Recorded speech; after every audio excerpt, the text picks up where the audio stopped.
얘들아, 나처럼 건강하게 잘 자라라. 올해 75살의 이순놈 씨인데요. 이 토라는 물을 얼마나 좋아하는지. 물 잘 먹고 잘 커라. 내가 너무 많이 아팠거든요. 그래서 얘네들이 이렇게 자라는 거 보면 되게 신기해요. 그래서 내가 물을 자주 주면서 늘 그런 마음이에요. 오랫동안 꿈꾸던 전원주택의 삶을 마침내 손에 넣은 순놈 씨.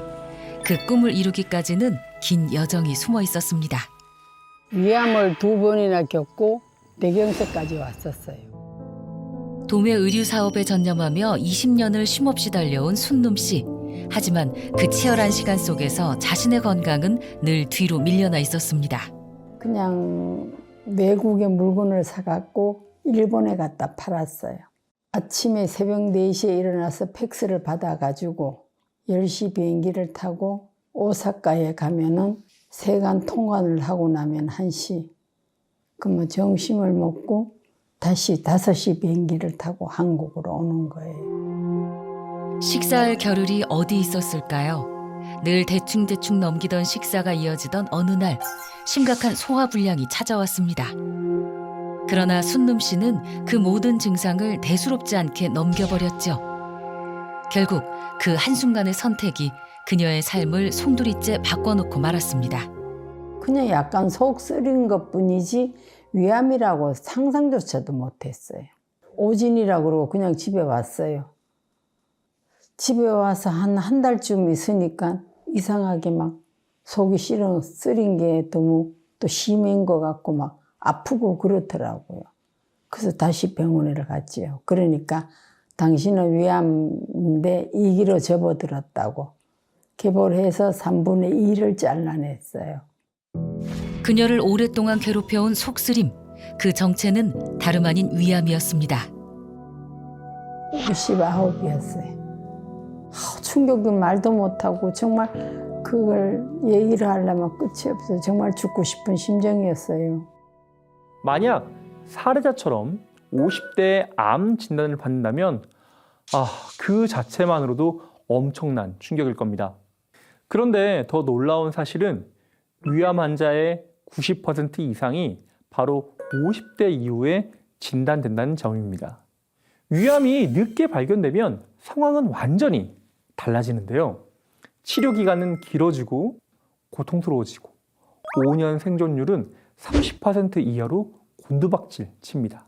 우리나라에서 위암은 여전히 남성 암 사망 원인 중 3위, 여성은 4위입니다. 생각보다 훨씬 더 많은 사람들이 바로 50에서 60대에 목숨을 잃고 있다는 사실이죠. 즉, 중년 이후의 위와 장 건강은 선택이 아니라 생존의 문제입니다. 수술 이후 그녀에겐 먹는 즐거움은 사라졌습니다. 식사 자체가 두려움이 되어버린 것이죠. 밥 한 숟갈조차 온전히 삼키기 힘들었고 음식은 더 이상 삶의 힘이 아닌 견뎌야 할 고통이었습니다.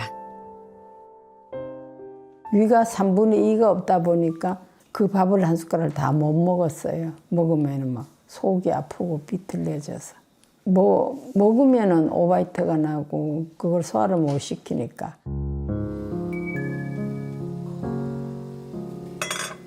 그냥 가을 채소를 이렇게 모두 쪄 먹으면 낡아 먹는 것보다는 소화가 빨리 되고 좋은 것 같아요. 조금만 과식을 해도 소화되지 않았고 위와 장이 동시에 무너져 이어진 설사와 복통으로 그녀에게 식사 시간은 늘 전쟁과도 같았죠. 조금만 과하게 먹으면은 그냥 그 소화를 못 시켜서 이렇게 트림만 한번 하면 될 것 같은데 그게 안 나와요. 위가 안 좋으니까 장도 좀 안 좋지요. 그래서 막 설사가 나가지고 감당을 못할 정도로 또 한동안은 그렇게도 했었어요. 그럼 전체적으로 소화가 힘드셨네요. 네, 힘들었죠. 사는 게 사는 같지를 않았어요. 삼키는 순간부터 위와 장을 흔들었던 시련. 우리가 먹는 음식은 먼저 위에 도착해 잘게 부서지고 곧이어 장으로 내려가 소화와 흡수를 이어갑니다. 따로 존재하는 듯 보이지만 위와 장은 사실 하나로 이어진 긴밀한 통로, 떼어낼 수 없는 우리 몸의 가장 중요한 소화기관입니다. 우리 몸 한가운데 자리한 가장 큰 소화기관, 위. 놀랍게도 뇌에 지시가 없어도 스스로 움직여서 작은 뇌라는 별명도 있는데요. 문제는 이 위가 무너지고 나면 장까지 함께 무너진다는 사실입니다. 왜일까요? 위와 장은 따로 떨어진 기관이 아니라 서로 긴밀하게 연결이 된 하나의 길, 건강 공동체이기 때문에 그렇습니다.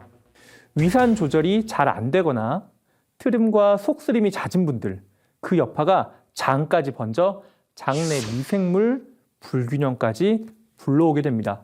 더 충격적인 건 위암이 대장암으로까지 이어질 수 있다는 사실인데요. 지금 보시는 게 위암의 주범이죠. 헬리코박터 파일로리 균입니다. 위 점막 속에 숨어 염증을 일으키고 발암물질을 주입해 위암을 발병시키는 세균이죠. 그런데 놀라운 건 이 균이 위에서만 머무르지 않고 대장암의 위험까지 올린다는 사실입니다. 국내 9천여 명을 분석한 연구에 따르면 헬리코박터 균이 있는 사람은 고위험 대장손종 발병률이 무려 2배 가까이 높았다고 하고요. 치료하지 않고 방치하면 대장암 발병률이 약 23% 증가, 사망률은 무려 약 40% 더 높아진다는 보고도 있었습니다. 즉, 헬리코박터균은 단순히 위암의 주범이 아니라 장까지 파고들어 또 다른 암을 불러오는 위험인자입니다. 결국 위험쯤이야 하고 넘기다 보면 그 작은 불편감이 어느 날 생명을 위협하는 큰 병으로 돌아올 수도 있습니다.